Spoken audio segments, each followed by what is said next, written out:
একজন মুসলমানের নামাজ সুন্দর হওয়ার জন্য দুইটা জিনিস লাগবে। কয়টা জিনিস? আমার সাথে বলতে হবে, কয়টা জিনিস লাগবে? 5 ওয়াক্ত সালাত আল্লাহর কাছে গ্রহণযোগ্য হওয়ার জন্য, সুন্দর হওয়ার জন্য, এটা জান্নাতের চাবি হওয়ার জন্য দুইটা শর্ত, দুইটা জিনিস লাগবে। একটাকে বলা হয় খুশু, আর একটাকে বলা হয় খুদু। খুশু মানে হলো নামাজের ভেতর, আর খুজু মানে হলো নামাজের বাহির। বাহির এবং ভেতর এই দুইটা যদি আপনি সুন্দর করতে পারেন ভাইরা আমার, আপনি সেই নামাজই হতে পারবেন যে নামাজের নামাজ তাকে দুনিয়ার সকল মোহ ভুলিয়ে আল্লাহমুখী করে দেয়, যে নামাজের নামাজ তাকে জান্নাত পর্যন্ত নিয়ে ছেড়ে দেয়, যে নামাজের নামাজ তার জান্নাতের চাবির ভূমিকা অবতীর্ণ হয়, যে নামাজের নামাজ আল্লাহর সঙ্গে তার মেহরাজের ব্যবস্থা করে দেয়, যে নামাজের নামাজ আল্লাহর সাথে মুনাজাত এবং কানাঘুষার তৌফিক এনে দেয়, যেই নামাজের নামাজ আল্লাহর সবচেয়ে নিকটে নিয়ে যায়, সেই নামাজি হতে হলে, সেই সালাত আদায়কারী হতে হলে, সেই মুসল্লি হতে হলে দুটি জিনিস লাগবে। একটা হলো খুশু, আরেকটা হলো খুদু। একটা হলো সালাতের বাহির, আরেকটা হলো সালাতের ভেতর। আমরা সাধারণত সালাতের ভেতর নিয়ে আলাপ আলোচনা শুনি এবং সেটার গুরুত্ব যে অপরিসীম সেটা বলাই বাহুল্য। আল্লাহ কোরআনে বলেছেন 18 নম্বর পারার সূরা মুমিনুন প্রথম সূরার প্রথম দিককার আয়াতে আল্লাহ বলেছেন ক্বাদ আফলাহাল মুমিনুন আল্লাযীনা হুম ফি সালাতিহিম খাশিউন। ওই ঈমানদাররা সফল হবে ভাই, ওই ঈমানদাররা সার্থক হবে যাদের সালাতের মধ্যে খুশু বা মনোযোগ থাকবে। নামাজে মনোযোগ না থাকলে সে নামাজটা নিষ্প্রাণ নামাজ, সে বিষয়ে বলাই বাহুল্য। কিন্তু আমি অন্য বিষয়ে কথা বলতে চাই, কারণ মনোযোগ নিয়ে আমরা সবচেয়ে বেশি চিন্তিত এবং মনোযোগ নিয়ে আলোচনাও কম বেশি আমরা শুনি, কিন্তু নামাজের বাহিরটা নিয়ে খুব বেশি আলোচনা হয় না। ভেতরটা আমাদের ঠিক নাই, মনটা ঠিক থাকে না, এটা নিয়ে আমরা পেরেশান আছি। সেটা ঠিক, এবং পেরেশান থাকতে হবে, সেটাকে ঠিক করতে হবে, মনোযোগটা আল্লাহর দিকে আনতে হবে, এটা ঠিক আছে। কিন্তু নামাজের বাহির নিয়ে যে আমাদের কোনো চিন্তাই নাই, অথচ দুইটার সমন্বয়ে নামাজ সুন্দর হয় এবং আমরা অনেকে জানিও না নামাজের বাহির সুন্দরের জন্য কি করতে হয়। মোহতারাম হাজরিন, নামাজের এই বাহিরের দিকটাকে বলা হয় খুদু, ভেতরের দিকটাকে বলা হয় খুশু, আর বাহিরের দিকটাকে বলা হয় খুদু। এই নামাজের খুজু যেটা বাহিরের দিক, এই দিকটা যদি আপনার ঠিক না হয়, ভালো করে কান খাড়া করে শুনে রাখেন, আপনার নামাজ পর্যন্ত বাতিল হতে পারে, নষ্ট হতে পারে, ফাসেদ হতে পারে, নামাজ হবে না। মুহতারাম হাজরিন, নামাজের খুশুর পাশাপাশি খুজুটা যদি ঠিক না থাকে, খুজুর মধ্যে একটা লেভেল আছে, এইটুকু যদি অন্তত ঠিক না থাকে, যেটাকে বলা হয় তমানিনা ফিস সালাহ, বা নামাজের মধ্যে ইতমিনানের সাথে নামাজ পড়া, মিনিমাম ধীরস্থিরতা যতটুকু না হলে নয়, এতটুকু যদি না থাকে তাহলে আপনার নামাজই হবে না। কারণ সেটা না হলে ওয়াজিব তরক হবে, অনেক উলামাদের, অনেক ইমামদের মতে ফরজ তরক হবে, যার কারণে নামাজই হবে না। মুহতারাম হাজরিন, নবী করিম সাল্লাল্লাহু আলাইহি সাল্লাম বলেছেন, তিরমিজির হাদিস আপনারা অনেকে শুনেছেন, আউয়ালু মা ইউহাসাবু বিহিল আবদু ইয়াউমাল কিয়ামাতি, কিয়ামতের দিন বান্দার সর্বপ্রথম হিসাব নেওয়া হবে কিসের? ইবাদতের মধ্যে নামাজের হিসাব সর্বপ্রথম নেওয়া হবে, আর মানুষের পারস্পরিক লেনদেনের মধ্যে মানুষ খুনের হিসাব সর্বপ্রথম নেওয়া হবে। এই হাদিসে নবী সাল্লাল্লাহু আলাইহি সাল্লাম বলেছেন, ফাইন সালুহাত ফাকাদ আফলাহা ওয়া আনজাহ, যদি কারণ নামাজের হিসাবটা ঠিকঠাক মতো সে দিতে পারে তাহলে সে সাকসেস হয়ে গেল, সে পার হয়ে যাবে আখিরাতে, তার আর পাকড়াও নাই, অন্য সব সহজ হয়ে যাবে যদি নামাজটা ঠিক হয়ে যায়। ওয়া ইন ফাসাদাত, আর যদি নামাজের হিসাবটা গড়বড় ধরা পড়ে, ভেজাল ধরা পড়ে, ফাকাদ খাবা ওয়া খাসির, তাহলে এই ব্যক্তি আর সামনে আগাতে পারবে না, ধরা পড়ে যাবে। এই জন্য ভাইরা আমার, নামাজটা যদি কিয়ামতের ময়দানে হিসাব গ্রহণের সময় ঠিকঠাক দিতে হয়, তাহলে নামাজের এই বাহিরটার প্রতি বিশেষ মনোযোগ দিতে হবে। নবী করিম সাল্লাল্লাহু আলাইহি ওয়াসাল্লাম বুখারীর হাদিসে বলেছেন, সাল্লু কামা রাআইতুমুনি উসাল্লি, তোমরা আমাকে যেভাবে নামাজ পড়তে দেখেছো সেভাবে সালাত আদায় করো। সহিহ মুসলিমের হাদিসে নবী রাসূলুল্লাহ সাল্লাল্লাহু আলাইহি ওয়াসাল্লাম বলেছেন, নবী সাল্লাল্লাহু আলাইহি ওয়াসাল্লাম সম্পর্কে তিনি বলেছেন, তিনি রুকু থেকে যখন উঠতেন সোজা হয়ে টান টান খাড়া হওয়া ছাড়া সিজদায় যেতেন না, আবার সিজদা থেকে যখন উঠতেন সোজা হয়ে টান টান করে বসে অপেক্ষা করা ছাড়া তিনি সিজদায় পুনরায় যেতেন না, এভাবে তিনি সালাত আদায় করতেন। এবং তিনি বলেছেন, আসওয়াউন নাসি সারিকাতান আল্লাযী ইয়াসরিকু ফি সালাতি, সবচেয়ে নিকৃষ্ট চোর হলো সে যে নামাজের মধ্যে চুরি করে। জিজ্ঞাসা করল, ইয়া রাসূলুল্লাহ, এটা আবার কোন টাইপের চোর? আমরা তো বিভিন্ন চোরের কথা শুনছি, গম চোর, টিন চোর, গরু চোর, বিভিন্ন রকমের চোর আছে, তাই না? নামাজ চোর এটা আবার কোনটা? নবী আলাইহিস সালাম বলেছেন, নামাজ চোর হলো ওই ব্যক্তি যে ব্যক্তি তার রুকু সিজদার ক্ষেত্রে চুরি করে, ঠিকমতো করে না, ঠুসঠাস করে না, কোনো রকম তাড়াহুড়া করে দেয়, এই হলো নামাজ চোর। নবী আলাইহিস সালাম বলেছেন, এই চোর হলো সবচেয়ে নিকৃষ্ট চোর। চোরদের মধ্যে আবার খারাপ চোর নামাজ চোর। এই নামাজ চোর আমাদের এই মজলিসেও বা আমাদের এই স্টেজেও আমরা অনেকেই আছি, আল্লাহ আমাদেরকে বাঁচার তৌফিক দান করুন। আল্লাহর খাতায় নামাজ চোর সহজ কোনো বিষয় না। আপনি 5 ওয়াক্ত নামাজ পড়েন, অথচ আল্লাহর খাতায় আপনি চোর, নিকৃষ্ট চোর, অন্য চোরদের চাইতে জঘন্য চোর, কারণ আপনি নামাজ চুরি করছেন। কিভাবে নামাজ চুরি করছেন? তাহলে একটা ঘটনা শুনেন। নবী করিম সাল্লাল্লাহু আলাইহি ওয়াসাল্লামের একটি প্রসিদ্ধ ঘটনা আছে, বুখারী মুসলিম এক জায়গায় বর্ণনা করেছে। আবু হুরায়রা রাদিয়াল্লাহু তাআলা বর্ণনা করেছেন যে একবার আমাদের নবী করিম সাল্লাল্লাহু আলাইহি ওয়াসাল্লাম মসজিদে এসে প্রবেশ করলেন, তখন একজন সাহাবী এসে মসজিদের ভিতরে সালাতে দাঁড়িয়ে গেলেন। ওই লোকটা নামাজ পড়লেন, নামাজ শেষ করে সালাম ফিরাইয়া নবী করিম সাল্লাল্লাহু আলাইহি ওয়াসাল্লামের কাছে এসে সালাম দিয়ে আসসালামু আলাইকুম বলে তার কাছে আসলেন। নবী সাল্লাল্লাহু আলাইহি ওয়াসাল্লাম তার সালামের জবাব দিলেন, জবাব দিয়ে বললেন, ইরজি ফাসাল্লি ফাইন্নাকা লাম তুসাল্লি, ভাই তুমি যাও আবার নামাজ পড়ো, কারণ তুমি যে নামাজ পড়ছো নামাজ হয় নাই। আল্লাহর বান্দার সাথে সাথে আবার নামাজের নিয়ত করছে, করে আবার নামাজ পড়ছে, একই নামাজ পড়ে এবার আসছে, এসে নবীজির সামনে এসে সালাম দিছে, আসসালামু আলাইকুম ওয়া রাহমাতুল্লাহ। নবী করিম সাল্লাল্লাহু আলাইহি ওয়াসাল্লাম ওয়া আলাইকুম আসসালাম ওয়া রাহমাতুল্লাহ জবাব দিলেন।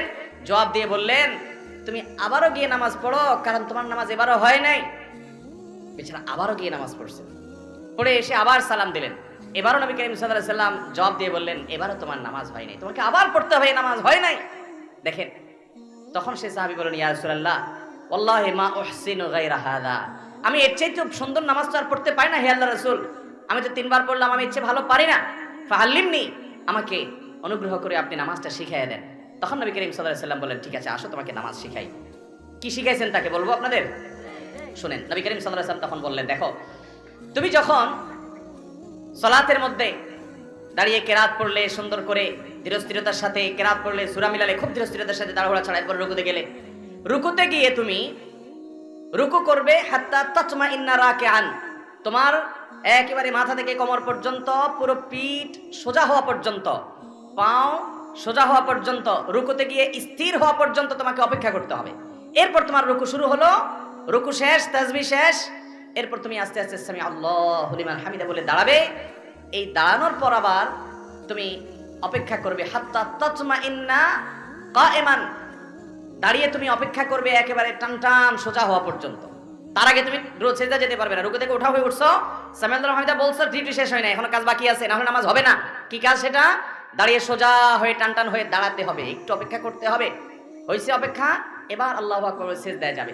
সেজদা গিয়ে আবার তুমি সেজদা গিয়ে কপালটা ফেললা, সুবহানাল্লাহ আলা, তাড়াহুড়া করে পড়ে উঠে গেল, সেজদা গিয়েছো, তোমাকে অপেক্ষা করতে হবে হাত্তা তাতমাইন্না সাজিদান, তুমি সেজদা গিয়ে একবারে স্থির চিত্ত, নড়াচড়া নাই, একেবারে পুরো পরিপূর্ণ সেজদায় চলে গেছো, এই পর্যন্ত তোমাকে অপেক্ষা করতে হবে। এরপর সেজদা গিয়ে তুমি আল্লাহর তাসবিহ নিবেদন করলে, সুবহানা রাব্বিয়াল আ'লা, মুহাব্বতের সাথে ধীরে ধীরে তুমি তাসবিহ নিবেদন করলে, করার পর উঠলে, এই উঠাটাও হবে ধীরস্থিরতার সাথে, আল্লাহু আকবার।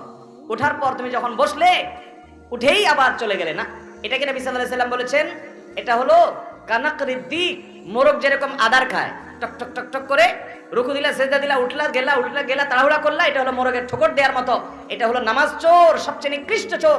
বেশিরভাগ মুসল্লিদের মসজিদে তাকালে দেখবেন, বেশিরভাগ মানুষ আমরা নামাজ চোরে পরিণত হয়েছি। মোহতারাম হাজরিন, যে নামাজের হিসাব না দিলে আপনি সামনে আগাইতেই পারবেন না, এই নামাজটা আপনার সবচেয়ে গুরুত্বের সাথে ঠিক করতে হবে, অন্য সব কিছুর ওয়াজ পরে, আগে নামাজ ঠিক করতে হবে। নবী সাল্লাল্লাহু আলাইহি ওয়াসাল্লাম এই সাহাবীকে আদর করে শিখাচ্ছেন, তুমি সেজদা থেকে উঠে সুন্দর করে উঠে টান টান হয়ে সোজা হয়ে বসে অপেক্ষা করবে একটু, এরপরে তুমি আবার সেজদা যাবে, এইভাবে তোমার পুরো নামাজ শেষ করবে। তার মানে ওই সাহাবী যে তাড়াহুড়া করে নামাজ পড়েছেন, সে নামাজটা এত তাড়াহুড়া ছিল যে তার রুকু থেকে উঠে, রুকুতে গিয়ে সেজদার মাঝখানে উঠে বসে যতটুকু অপেক্ষা করা দরকার, অন্তত এক তাসবিহ পরিমাণ অপেক্ষাটা হয় নাই। আমাদের অনেক মুসল্লি ভাইরা আছে, দেখবেন যে ওনারা পারলে সূরা কেরাতগুলা, রুকু সেজদার তাসবিহগুলা, দোয়াগুলা, আত্তাহিয়াতু, দোয়া মাসুরা, দুরুদ, এগুলা সব বাড়িতে পড়ে এসে মসজিদে শুধু যদি লেপটা করে যেতে পারতো, মনে হয় ভালো হতো। এরকম একটা হাবভাব দেখা যায় না? খেয়াল করে দেখেন, অনেক ভাইরা আছে আশেপাশে নামাজ পড়লে তো দেখলে বোঝা যায়, মনে করেন উনি রুকুতে গেছে, তাসবিহ কখন শুরু করে বলেন তো? রুকুর তাসবিহ কখন শুরু হয়? আশেপাশে মুসল্লিরা, আমরা বেশিরভাগ মানুষ একটু খেয়াল করেন তো, মনে করে চেষ্টা করেন তো, রুকুতে সুবহান রাব্বিয়াল আযীম যে তাসবিহ বলা শুরু করেন, কখন শুরু করেন? রুকুতে যাওয়ার পরে। তাহলে তো সব ফেরেশতা, তো সব আল্লাহওয়ালা, আফার ক্লাসের ইমানদার সব, মাশাআল্লাহ। তাহলে তো সব ওয়াজ মাহফিলের দরকারই নেই এখানে। ভাই আমি বলি, এবার শুনেন, রুকুতে যাইতে আল্লাহু আকবার বলে যাওয়া লাগে, তাই না? আল্লাহু আকবার বলে যে রুকুতে যান, খেয়াল করে দেখেন আজকের পর থেকে যে তাসবিহ সুবহান রাব্বিয়াল আযীম শুরুটা কোত্থেকে করেন দেখেন, খেয়াল করে ডানে বামে এবং নিজেরও মুখ দিয়ে কখন বাইর হয়। বেশিরভাগ মানুষই আল্লাহু আকবার বলতে তো কোয়ার্টার সেকেন্ডও লাগে না, হুলস্থুল করে আল্লাহু আকবার বলেই রুকু অর্ধেকে এখনো যায় নাই, আধা আধি গেছে, ওখান থেকে সুবহানাল্লাহ শুরু হয়। এরপরে আবার সুবহান রাব্বিয়াল আযীম, সুবহান রাব্বিয়াল আযীম, সুবহান রাব্বিয়াল আযীম, তৃতীয়বার সুবহান রাব্বিয়াল আযীম, তৃতীয়বার শুরু করে মাথা উঠান শুরু হয়ে যায়। এবার মিলান তো মিলে কিনা দেখেন, তৃতীয়বার তাসবিহ সুবহান রাব্বিয়াল আযীম, সুবহানা শুরু করতে করতে কল্লা উঠানো শুরু, ওইটা পথে বাকিটা সারে ফেলায়। উঠতে উঠতে, ঠিক না? এটা তো নামাজের কোনো সিস্টেম না ভাই। 99% মানুষ দেখবেন এভাবে নামাজ পড়ে। নবী সাল্লাল্লাহু আলাইহি ওয়াসাল্লাম যে ওই সাহাবীকে শিখাইছেন, আসেন এবার সেটার সাথে মিলাই। সেটার হবে কি? আপনি সূরা কেরাত পড়া শেষ, আমরা সূরা কেরাত পড়া শেষ হলে কথার কথা আপনি সূরা ইখলাস পড়লেন, কুল হুয়াল্লাহু আহাদ আল্লাহুস সামাদ লাম ইয়ালিদ ওয়ালাম ইউলাদ ওয়ালাম ইয়াকুল লাহু কুফুয়ান আহাদ, আল্লাহু আকবার। বিশেষ করে রমজান মাসে তারাবিতে দেখেন হাফেজ সাহেবরা পড়ে, আছে না নাই? শুধু হাফেজ সাহেবদের দৌড় দিয়ে লাভ নাই, গাড়ি হাফেজ সাহেবরাও একই দেখা যায়। উনি হয়তো 30 পারার হাফেজ, আপনি ইখলাসের হাফেজ, সূরা ইখলাসের কুল হুয়াল্লাহর হাফেজ। তো উনি যেরকম 4G গতিতে নামাজ পড়ে, আপনার সূরা ইখলাসও খবর নিয়ে দেখেন বেশিরভাগ 4G গতিতে, কুল হুয়াল্লাহু আহাদ আল্লাহুস সামাদ লাম ইয়ালিদ ওয়ালাম ইউলাদ ওয়ালাম ইয়াকুল লাহু কুফুয়ান আহাদ, আল্লাহু আকবার। না, ওয়ালাম ইয়াকুল লাহু কুফুয়ান আহাদ বলার পর একটু দম নিবেন, একটু দম নিবেন, অন্তত কোয়ার্টার সেকেন্ড অপেক্ষা করবেন। এরপরে আমি এখন দাঁড়িয়ে এতক্ষণ আল্লাহর প্রশংসা করেছি, এখন আমি নতজানু হয়ে আল্লাহর প্রশংসা করব, আল্লাহু আকবার বলে তারপর রুকুতে যাব। আস্তে আস্তে রুকুতে চলে গেছেন, হাঁটু ধরে ফেলেছেন, পিঠ থেকে একেবারে মাথা পর্যন্ত সমান হয়ে গেছে, পজিশনে চলে গেছেন। এবার একটু দম নিয়ে শুরু করবেন, সুবহান রাব্বিয়াল আযীম, সুবহান রাব্বিয়াল আযীম, সুবহান রাব্বিয়াল আযীম বলা শেষ, একটু দম নেবেন। এরপরে এবার বলবেন আল্লাহু আকবার বলে উঠবেন। উঠে সোজা হয়ে আবার একটু অপেক্ষা করবেন চুপচাপ। আমাদের এসব টাইম নেই, সামি আল্লাহু লিমান হামিদা, আল্লাহু আকবার, আল্লাহু আকবার, আসসালামু আলাইকুম ওয়া রাহমাতুল্লাহ, মানে 4G না 5G না কত জি গতিতে নামাজ পড়ে আল্লাহ ভালো জানে। সব জায়গায় গতি ভালো, আল্লাহর কসম করে বলি একটা সময় আসবে মন খুলে নামাজ পড়তে চাইবেন, বিশ্বাস করেন ভাই, লিখে রাখেন ডায়েরিতে। আপনাকে যদি আল্লাহ হায়াতে বাঁচিয়ে রাখেন, যুবক ভাইরা, তরুণ ভাইরা, একটা বয়স আসবে মনে চাইবে একটু রবকে মন খুলে সেজদা দেই, একটু লম্বা করে রুকু করি, পারবেন না, অসুস্থ হয়ে যাবেন, রোগবালাই ধরে ফেলবে। বাবারে সে সময় আসবে না? বৃদ্ধ মুরব্বীদেরকে, চাচাদেরকে জিজ্ঞাসা করেন, চাইলেও ওযু ধরে রাখতে পারে না, নামাজ পড়তে পারে না, চাইলেও পারে না। একটা সময় আসবে চাইবেন, পারবেন না। নামাজটাকে সুন্দর করেন, সময় মতো পড়েন, অনেক রাকাত নামাজ পড়বেন, নফল নামাজ পড়বেন। এটার চাইতে উত্তম হলো ফরজটা পড়লেন, মূল সুন্নতগুলাই পড়লেন, কিন্তু ধীরস্থিরতার সাথে পড়লেন। 10 রাকাত তাড়াহুড়া করে পড়ার চাইতে 2 রাকাত আস্তে আস্তে পড়া অনেক বেশি। নামাজ সুন্দর করবেন তো ইনশাআল্লাহ। হুযায়ফা ইবনে ইয়ামান রাদিয়াল্লাহু তাআলার একটা হাদিস বুখারীতে বর্ণিত হয়েছে। তিনি এক ব্যক্তিকে দেখলেন খুব তাড়াহুড়া করে নামাজ পড়তেছে। উনি ডাক দিয়েছেন, নবীজি সাহাবী, নবী করিম সাল্লাল্লাহু আলাইহি ওয়াসাল্লাম থেকে নামাজ শিখছে, ডাক দিয়ে বলছে, ভাই তুমি এই যে পড়লা হুলস্থুল করে, এটাই কি তোমার সব সময়ের নামাজ? লোকটা বলছে, হ্যাঁ আমি সব সময় এরকম নামাজই পড়ি, এই গতিতেই পড়ি আমি। তখন তিনি বলছেন, শুনে রাখো, নবী করিম সাল্লাল্লাহু আলাইহি ওয়াসাল্লাম থেকে নামাজ শিখা নবীজির হাতে করা সাহাবী বলছেন, শুনে রাখো, এই নামাজ নিয়ে যদি তুমি কবরে যাও, মুহাম্মদ সাল্লাল্লাহু আলাইহি ওয়াসাল্লাম যে দ্বীন দিয়ে পাঠিয়েছেন, মুহাম্মদ সাল্লাল্লাহু আলাইহি ওয়াসাল্লামকে আল্লাহ যে দ্বীন এবং শরীয়ত দিয়ে পাঠিয়েছেন, তোমার মৃত্যু তার শরীয়তের উপর হবে না এই নামাজ নিয়ে কবরে গেলে। তাহলে এবার বুঝেন আমাদের নামাজের অবস্থা কি। নামাজ ঠিক করব তো ইনশাআল্লাহ। মুহতারাম হাজরিন, নবী করিম সাল্লাল্লাহু আলাইহি ওয়াসাল্লাম তিনি বলেছেন, ইয়া মাশারাল মুসলিমিন, লা সালাতা লিমান লা ইউকিমু সুলবাহু ফির রুকু'i ওয়াস সুজুদ, যে রুকু সিজদাতে তার পিঠ সোজা করে না, ঠিকমতো করে না, সময় দেয় না, এই ব্যক্তির নামাজ হবে না। ইবনে মাজার হাদিস। নবী করিম সাল্লাল্লাহু আলাইহি ওয়াসাল্লাম নির্দেশ করেছেন, আতিমুর রুকু ওয়াস সুজুদ, তোমরা রুকু সিজদাকে ঠিকমতো করো। ভাইরা আমার, ইকামাতুস সালাহ, নামাজকে সুন্দর করে ঠিকমতো আদায় করা, নিয়মিত করা, প্রতিষ্ঠিত করা, এর একটি অর্থ এটাও যে যথাযথভাবে হক আদায় করে নামাজ পড়া। আল্লাহ তাআলা আমাদেরকে ধীরস্থিরতার সাথে নামাজ আদায় করার তৌফিক